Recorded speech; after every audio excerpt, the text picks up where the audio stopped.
Alhamdulillah, ya, wassalatu wassalamu ala Rasulillah, amma ba'du. Bapak sekalian yang dimuliakan Allah Subhanahu wa taala. Pertama, puja-puji syukur kita kehadirat Allah Subhanahu wa taala sampai pagi ini menjelang siang kita masih dalam keadaan sehat walafiat. Kemudian salawat dan salam kepada baginda yang besar Muhammad sallallahu alaihi wasallam dengan memperbanyak salawat kepada beliau. Kita harapkan ya kita semua nanti akan mendapatkan syafaatnya di hari kemudian kelak. Amin amin ya rabbal alamin. Anak Bapak sekalian yang dimuliakan Allah, pada kesempatan kali ini ya kita lanjutkan pembahasan kita bab kedua ya tentang fikih, yaitu tata cara penyelenggaraan jenazah. Artinya ketika seseorang meninggal dunia maka ada 4 kewajiban orang yang hidup terhadap orang yang telah meninggal dunia tadi. Apa saja itu? Pertama, memandikan, mengkafani, menyolatkan, dan terakhir adalah menguburkan. Pada kesempatan kali ini kita akan bersama-sama menjelaskan satu ya kewajiban orang yang masih hidup terhadap orang yang telah meninggal dunia, yaitu memandikan jenazah. Itulah poin yang paling utama. Ya.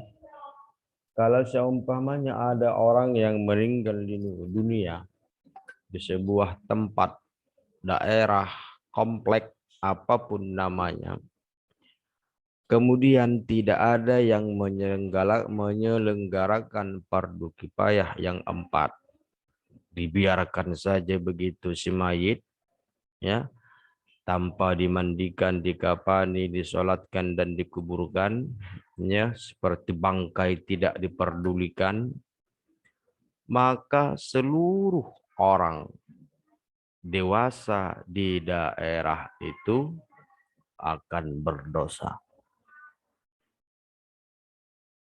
Pak ulang. Ketika ada orang meninggal dunia ya di sebuah tempat dan seluruh penduduk yang ada di situ, terkhusus yang sudah dewasa, tidak melaksanakan fardu kifayahnya, maka mereka semuanya berdosa. Makanya namakan fardu kifayah. Kalau fardu ain ya kewajiban setiap individu. Kalau fardu kifayah kewajiban secara global. Artinya sebagian saja menjalankan, gugurlah kewajiban yang lain. Sedangkan ketika tidak ada yang melakukan, maka seluruhnya akan berdosa. Ya, bahwa hadis Rasulullah jelas di sini ya dari Ibnu Abbas ya, bahwa Ibnu Abbas ini Abdullah Ibnu Abbas ya, bahwasanya ada seorang lelaki bersama Rasulullah ketika ihram. Ya, sungguh mulia ini. Ketika ihram ia tersungkur, jatuh dari untanya lalu wafat, meninggal dunia.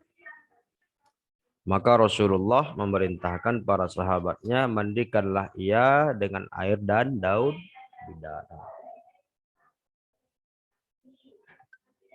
Kemudian dari hadis ini dapat kita ambil kesimpulan, dapat kita ambil pemahaman bahwa orang yang masih hidup ya dituntut untuk memandikan jenazah.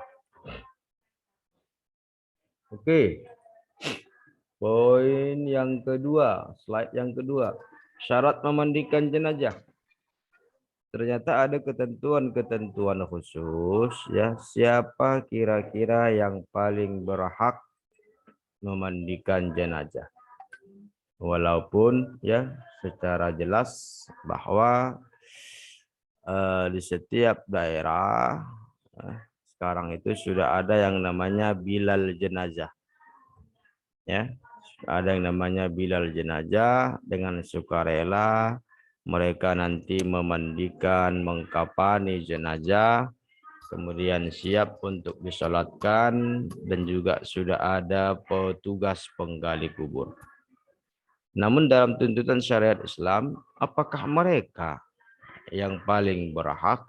Apakah mereka ya yang punya yang nama panggilannya bilal mayat itu yang berhak untuk memandikan dan seluruhnya prosesi fardu kifayah jenazah, apakah mereka yang paling berhak atau gimana? Ternyata di sini jelaskan bahwa ketika seseorang meninggal dunia ya, maka syarat ketentuan untuk memandikan seorang jenazah pertama muslim. Berarti orang kafir nggak boleh. Orang yang beda agama tak boleh.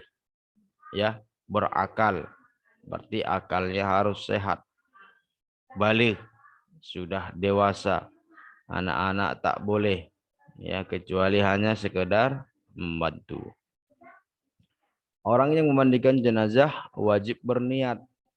Ternyata bukan sekadar bersih-bersih saja. Mohon maafnya bukan kayak kalian mandikan kucing. Penting siram-siram pur, udah, tidak. Yang memandikan jenazah itu harus berniat. Setidaknya sengaja aku berniat untuk memandikan jenazah ini wajib karena Allah Ta'ala. Setidaknya itulah yang terlintas dalam pikiran dan terbesit di hati kita. Siapa lagi syaratnya? Yaitu harus orang jujur. Orang jujur tujuannya apa? Agar nanti ketika mungkin ada muncul ya terlihat ya aib-aib dari si mayit, pada saat dimandikan itu terlihat aib-aibnya, maka orang-orang yang memandikan tadi mampu dan bisa menutup aib dari almarhum atau almarhumah. Harus dapat dipercaya. Artinya jangan pula diumbar kesalahan orang. Jangan pula dicerita-ceritakan aib orang lain ya. Hal ini dimaksud agar orang itu hanya mensyiarkan yang baik-baik dan menutupi yang buruk-buruk berkaitan dengan jenazah. Oke, itu syarat secara umum. Sekarang syarat secara khusus. Ya. Siapa orang yang paling berhak ya untuk memandikan jenazah, baik laki-laki ataupun perempuan? Berikut ini adalah orang-orang yang utama memandikan jenazah. Ya, poin 1. Ya, tolong diperhatikan. Jenazah laki-laki dewasa ya, yang utama memandikannya adalah orang yang diberikan wasiat. Mungkin almarhum atau almarhumah ketika hidup pernah berwasiat, kalau aku nanti mati, maka si fulanlah nanti yang harus memandikanku. Ya, karena gitu kan. Kalau nanti aku mati, maka si fulanlah nanti yang harus jadi imam sholat. Kalau aku mati nanti nanti aku kuburkan di sana ya, di perkuburan ini. Nah, maka itulah yang harus dilaksanakan ketika yang bersangkutan telah dipanggil Allah. Kemudian siapa? Bapak, ya, bapak almarhum kalau masih ada, kakek almarhum kalau masih ada, keluarga terdekat, ya.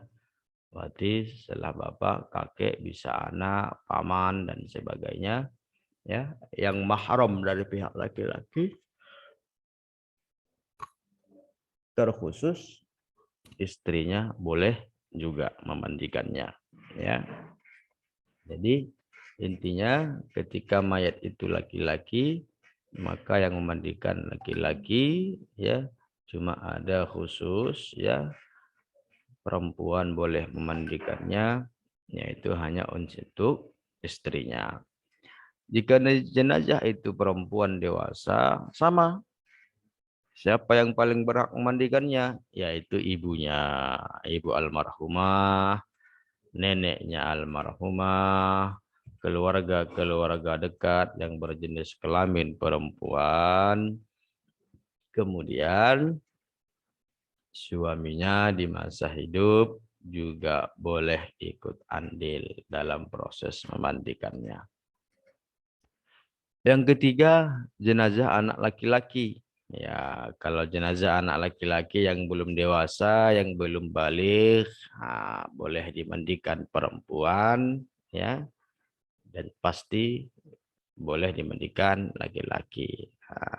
Namun jika perempuan yang meninggal, baik anak-anak, ya, ya orang dewasa, ya, sedangkan yang masih hidup di lingkungan tersebut semuanya laki-laki. Ya. Terdampar perempuan ini di sebuah pulau, ya pulau itu dihuni laki-laki semua. Meninggal. Gimana ini? Ya. Apakah harus dimandikan atau langsung dikuburkan atau macam mana? Nah, di sini dijelaskan oleh bahwa ketika seorang perempuan meninggal dunia, sedangkan yang masih hidup di daerah atau lingkungan tersebut semuanya laki-laki, dan suaminya tidak ada. Mungkin suaminya ada, mungkin suaminya kerja di luar kota atau di luar negeri sehingga tidak tertunggu lagi. Gimana? Atau suaminya sudah meninggal dunia. Mungkin ini terjadi mungkin di masa-masa peperangan dan sebagainya, ya. Yang meninggal di komunitas laki-laki semuanya, suaminya juga tak ada lagi. Ya. Atau sebaliknya, ada seorang laki-laki, ya, yang terdampar di komunitas wanita semua, tuh meninggal dia. Istrinya nggak ada. Ini laki-laki ini mau diapain nih? Mau dimandikan, yang di situ semua perempuan, ya istrinya juga tidak ada. Makanya kalau dalam kondisi seperti ini, maka si mayit baik laki-laki atau perempuan harus cukup, ya, ditayamumkan saja. Hal ini sepakat, ya, para ulama sesuai landasan pendapat ini hadis Rasulullah Sallallahu Alaihi Wasallam. Yang artinya jika seseorang perempuan meninggal di lingkungan laki-laki dan tidak ada perempuan lain, ya, atau laki-laki meninggal dunia di lingkungan perempuan dan tidak ada laki-laki lain selainnya, maka hendaklah mayat-mayat itu ditayamumkan lalu dimakamkan. Keduanya itu sama hal dengan orang yang tidak mendapatkan air. Jadi dikiaskanlah, ya, dengan orang yang tidak bertemu atau mendapatkan air. Kondisinya tadi ada dua. Pertama, jika si mayat perempuan meninggal di lingkungan laki-laki, tidak, bahkan suaminya juga tidak ada, maka tak boleh dimandikan. Langsung tayamum, kain kafan, sholatkan, baru dikuburkan. Kemudian kalau kasus kedua, laki-laki. Meninggal laki-laki di lingkungan daerah komunitas perempuan semua. Istrinya juga tidak ada lagi, maka mayat tersebut, ya, tidak dimandikan, namun ditayamumkan. Setelah tayamumkan, dikafani, disolatkan, dan langsung dikuburkan. Kenapa hal demikian? Untuk menutup dan menjaga aib si mayat tersebut, ya, tidak boleh dilihat oleh lawan jenis. Apalagi bahwa walaupun seseorang telah meninggal dunia, maka kita harus memperlakukannya memandangnya ya seperti orang hidup. Jangan pula gara-gara emosi kita menengok si mayit, begitu pas ketika memandikan kita gosok kuat-kuat kulitnya, terkelupas nanti kulitnya itu. Nah, nggak boleh, harus pakai perasaan juga ya. Karena kata Rasul, perlakukanlah mayit-mayit kalian itu sebagaimana kalian memperlakukannya ketika masih hidup. Ya, kemudian slide terakhir ya anak bapak sekalian ya. Tata cara mandikan jenazah ya, ada beberapa hal. Ternyata bukan suka-suka kita saja bahwa memandikan jenazah ini ada ketentuan-ketentuan yang harus kita penuhi. Apa itu? Pertama, ya ambil kain penutup dan gantikan dengan kain basahan. Artinya ditutuplah daerah itu, ditutup ruangan itu, kemudian digantikan pakaian ya si mayit dengan pakaian basahan, artinya sarung atau pakaian lain ya, sebagai penutup auratnya ketika dimandikan. Kemudian ya sebaiknya tempat memandikan si mayit itu adalah tempat yang tertutup. Jangan pula di lapangan bola dimandikan tanpa dibuat sekat, tengok orang semua. Nah, atau di Cadika dibuatnya plong gitu, semua orang gitu lewat nampak, itu nggak boleh. Harus tetap kita jaga, kita lindungi harga diri dan martabat si mayit. Harus di tempat yang tertutup. Makanya kalau orang-orang dulu ya membuat kamar mandi itu luas. Ya, ada kamar mandinya sampai seperti kamar tidur luasnya. Ya, kok luas sekali Pak ini kamar mandinya. Ya nanti kalau aku meninggal, nah, bisalah aku dimandikan di kamar mandi ini. Nah, gitu. Tertutup dia ruangannya. Ya kalau kita sekarang kan kamar mandi kan minimalis semua. Nah, ya saking minimalisnya pun orang yang agak obesitas bingung kalau BAB nggak muat tempatnya. Kecilan, ya kan? Orang yang obesitas yang timbangannya 100 ke atas, ketika mau BAB dia bingung, dia nyangkut, dia kekecilan tempatnya. Semang terlalu terlalu minimalis tempat itu ya. Ya, kalau orang dulu luas-luas dia, karena dia berpikir nanti kalau aku wafat, aku masih bisa dimandikan di kamar mandi ini. Ya, kalau kita sekarang kan harus di luar, dibuat tenda dan sebagainya. Kalau orang dulu tidak, di kamar mandi cukup dan muat. Nah, gitu. Kemudian pakailah sarung tangan atau bersihkan jenazah dari segala kotoran. Jadi memandikan itu harus pakai sarung tangan, nanti ya diurut perutnya pelan-pelan. Nanti akan keluar segala kotoran-kotoran jika masih ada tersimpan di perutnya. Pak, Apa itu? kok yang untuk pakai sarung tangan itu untuk masa sekarang apa zaman dulu juga pakai sarung tangan, Pak? Ya dulu pakai sarung tangan juga lah. Oh, udah ada, Pak.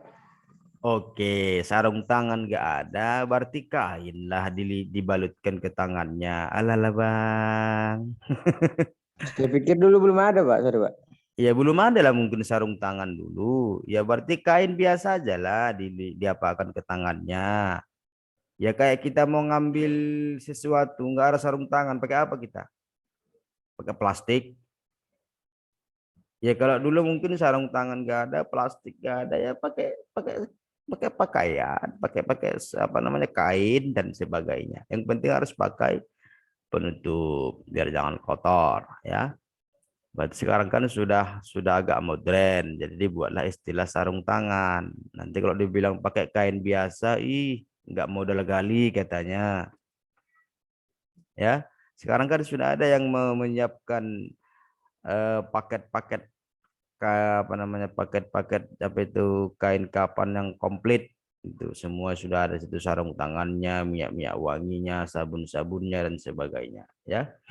Pakailah sarung tangan, bersihkan jenazah dari segala kotoran. Ganti sarung tangan yang baru, lalu bersihkan seluruh badannya. Berarti menghapus badannya, membersihkan, itu pakai sarung tangan. Jangan pula pakai kertas pasir. Ini kadang gara-gara dia ada dendam sama si mayit, dibersihkannya lah badan bapak tuh pakai kertas pasir. Kita kelupas. Jangankan kulit, ya kan besi aja pun kita pakai kertas pasir dia bisa sangat berpengaruh ya. Tekan perutnya perlahan-lahan jika jenazah tidak hamil. Tinggikan posisi mayat. Nah, kepalanya agak ditinggikan sedikit ya. Biasanya itu kalau paket komplit sudah ada bentuk bantalnya itu. Nah, jadi bantal ketika dimandikan mayat agar tidak mengalir air ke kepala. Artinya biar jangan sampai masuk air ke hidung, ke mata, ke telinga ya, ke mulut. Mengantisipasi itu sebaiknya ditinggikan kepalanya. Apalagi masukkan jari ke yang telah dibalut dengan kain basah ke mulut jenazah ya, seolah-olah kita menggosok giginya pakai jari, sekedarnya saja, jangan pula kuat-kuat kali, nanti gugur pula semua giginya kan. Biasa-biasa saja kita gosok ya pakai jari kita, tapi jari yang sudah dipakaikan sarung tangan. Kalau dulu mungkin bapak dulu bang ada sarung tangan, ya dibalutlah pakai kain dan sebagainya. Apalagi siram air ke seluruh badan kanan dan kiri, mandikan dengan air sabun, kemudian terakhir dengan air yang dicampur wewangian ya. Perlakukan jenazah dengan lembut, jangan pula gara-gara sudah terbujur kaku suka-suka kita ya, kita balikkan ke kanan, suka-suka balikkan ke kiri, tersepakkan pula sekali, janganlah, nggak boleh, berdosa gitu itu ya. Memandikan jenazah cukup satu kali ya, artinya jangan terlalu mubazir ya, akan tetapi disunahkan diulang dengan bilangan yang ganjil. Jika keluar najis, nah, udah selesai dimandikan ini, sudah selesai dimandikan, sudah dibersihkan ya, sudah dikeringkan badannya, begitu mau dipakaikan kain kafan, keluar lagi kotoran. Mau itu begitu. Keluar dia lagi kotoran. Macam mana ini Pak? Waduh, kami pernah mandikan jenazah. Begitu siap, sudah siap dimandikan, sudah dikeringkan badannya, keluar lagi kotorannya. Waduh, dimandikan lagi Pak? Ah, tidak. Tinggal hanya diambil ya kain atau pakaian atau kain pembersih ya, dibuang saja apa kotorannya itu, sudah langsung dikafani. Enggak usah dimandikan balik. Kalau sempat 3 kali begitu, siap mandikan keluar kotoran, mandikan lagi, keluar kotoran, mandikan lagi, keluar kotoran. 5 kali dimandikan, habis waktu. Orang pun bingung. Yang kedua mungkin bisa ganti kulit si mayat itu. 5 kali dimandikan dia. Ya, yang pertama pucat warnanya, udah jadi biru. Nah, bisa-bisa protes nanti ahli bait ya. Kalian apakan ini? Si mayat ini kok bisa biru semua badannya? Nah, gitu. Jangan sampai ya. Keringkan tubuh jenazah, setelah selesai dimandikan, sebelum dikafani, berilah wangi-wangian. Semua itu ya sudah ada ya paket-paketnya. Kalau sekarang, kalau dulu kan masih dibentuk disulam dia. Semuanya masih manual. Kalau sekarang alhamdulillah sudah instan dia. Tinggal kita pesan, maka barang sampai. Bukan apa Pak? Itu yang dapat Bapak sampaikan. Lebih dan kurang, mohon maaf. Hadir sekretaris kita, ada sekretaris kita. Halo. Iya, Pak. Ada sekretaris kita. Ada. Udah dicatat? Udah.